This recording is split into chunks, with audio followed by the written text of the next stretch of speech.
नमस्कार दोस्तों, welcome to learn with advocate Govind Sahu. Module 1 foundation programme में आज हम फेज 2 स्टार्ट करेंगे। फेज 2 में हम प्रोसीजर एंड ड्राफ्टिंग फाउंडेशन का स्ट्रक्चर समझेंगे। आज डे 16 में हम सिविल प्रोसीजर कोड स्ट्रक्चर का ओवरव्यू लेंगे। सिविल प्रोसीजर कोड लोग सेक्शन की किताब समझते हैं। कोड के लिए civil procedure code traffic system है। आज हम सिविल प्रोसीजर कोड को एग्जाम के लिए नहीं, कोड के लिए समझेंगे। आज का गोल सिंपल है, सीपीसी को याद नहीं करना, सीपीसी को नेविगेट करना सीखना है। सीपीसी का real purpose, civil procedure code का काम ये नहीं होता कि काम सही है, कौन गलत है या कौन सही है। सीपीसी का काम होता है सिविल डिस्प्यूट को रेगुलेट करना, कोर्ट के टाइम को प्रोटेक्ट करना और लिटिगेशन को मैनेजेबल बनाना। इसलिए सिविल प्रोसीजर कोड में डेडलाइंस हैं, स्टेजेस हैं और कॉन्सिक्वेंसेस हैं। जो एडवोकेट सिविल प्रोसीजर कोड को लाइटली लेता है, कोर्ट उसे लाइटली ले लेती है। सिविल प्रोसीजर कोड का स्केलेटन, सिविल प्रोसीजर कोड को समझने के लिए उसे स्केलेटन की तरह देखिए। सीपीसी के दो मेजर पार्ट होते हैं। पहला सेक्शंस जो फ्रेमवर्क बनाते हैं, सेकंड ऑर्डर्स एंड रूल्स जो एग्जीक्यूशन प्रोसीडिंग्स होती हैं। सेक्शंस डायरेक्शन होते हैं, डायरेक्शन देते हैं, ऑर्डर एंड रूल्स काम कराते हैं। Court daily orders and rules पर चलती है, सेक्शन पर नहीं।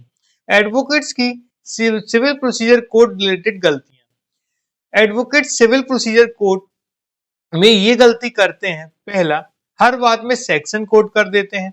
सेकंड, स्टेजेस को इग्नोर कर देते हैं। थर्ड, और प्रोसीजर को टेक्निकल बोलकर स्किप कर देते हैं। प्रोसीजर टेक्निकल नहीं होता, प्रोसीजर डिसिप्लिन होता है।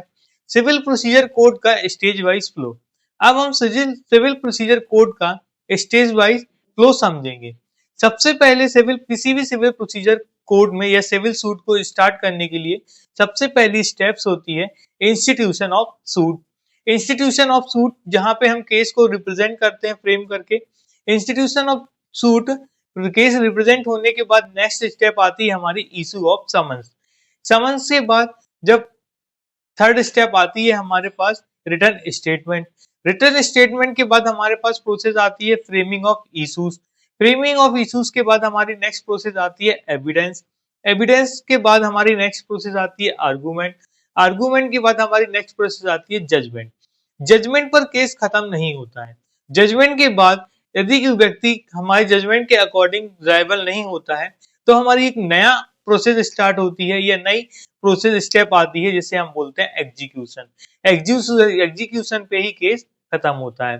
हर स्टेज का एक ऑब्जेक्टिव होता है। अगर आप स्टेज का ऑब्जेक्टिव मिस कर गए तो चाहे आप लॉ बोले, चाहे आप लॉ सही बोले या सही करें, कोर्ट इरिटेट हो जाती है। कोर्ट एक्सपेक्ट करती है इस स्टेज पर एडवोकेट को पता हो कि मुझे क्या चाहिए। ऑर्डर्स का practical rule, orders civil procedure code का हार्ट है। जैसे order 7 plaint, order 8 written statement, order 14 issues, order 18 evidence, order 21 execution. ये नंबर याद रखने के लिए नहीं होते, ये नंबर आपको बताते हैं आप कोर्ट का फोकस किस चीज पर है या किस स्टेप पर है या किस स्टेज पर है। स्मार्ट एडवोकेट्स ऑर्डर नंबर से पहले स्टेज आइडेंटिफाई करते हैं। Civil procedure code as a control tool, experienced advocate civil procedure code को सिर्फ कंप्लायंस के लिए यूज नहीं करते, वो सिविल प्रोसीजर कोड को डेली कंट्रोल के लिए यूज करते हैं कि केस को डेली किस तरीके से कंट्रोल करना है। सेकंड, प्रेशर क्रिएट करने के लिए करते हैं कि सामने वाली पार्टी या अपोजिट पार्टी पर किस तरीके से प्रेशर क्रिएट करना है, और केस नैरो करने के लिए यूज करते हैं।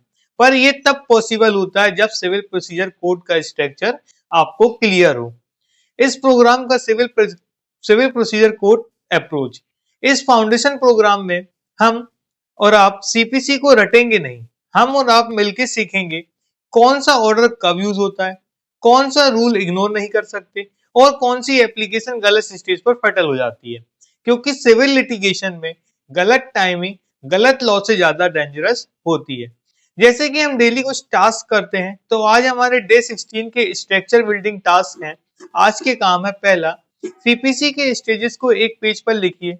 सेकंड, अपनी किसी एक सिविल केस में आइडेंटिफाई कीजिए करेंट स्टेज क्या है और नेक्स्ट एक्सपेक्टेड स्टेज उसमें क्या है। थर्ड, एक सेंटेंस लिखिए, इस स्टेजेस में मैं कौन सी एक सीपीसी मिस्टेक अवॉइड करूंगा। बस, कल हम सीआरपीसी बीएनएसएस का स्ट्रक्चर देखेंगे। सेम लॉ, अलग माइंडसेट। याद रखिए, सीपीसी सिविल प्रोसीजर कोड एक किताब नहीं, कोर्ट का ऑपरेटिंग सिस्टम है। Thank you for watching learn with advocate Govind Sahu.